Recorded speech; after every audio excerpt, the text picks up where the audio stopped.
breaking news. Guys, init kayo guys. Alright guys, kabantay mo karon guys sa SOCMED social media. Kabantay mo dati ang isyu sa social media, flood control sa Department of DPWH budget, di ba? Ang isyu sa ginakuha nila, ginahatagan og hearing ang flood control budget. So karon natabunan na pod tungod sa kaning ginatawag nato nga earthquake. Parehaan ni Audrey naay mga liki. Naay mga liki sa tunga tungod man ni sa earthquake.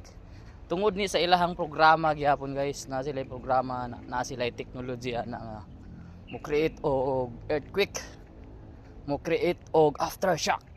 Di ba? Para nanapoy pundo sa unsa man.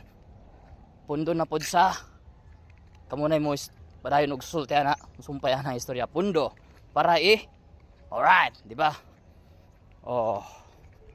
Muna guys, kabantay mo itabunan na pod sa issue karon regarding ang kasagaran karon nga issue mga nasa social media is tungod sa aftershock earthquake. Natabunan na tong issue regarding sa flood control tungod na sa matrix na nagmando na nga lights. Alright, di ba?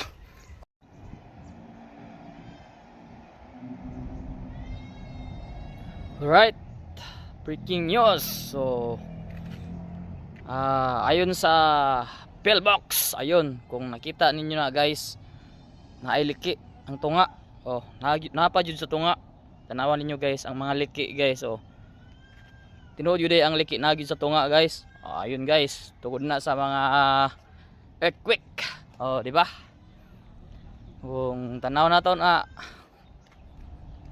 agi gyud na sa mga earthquake. Alright. Sorbihon na to diri sa kilid.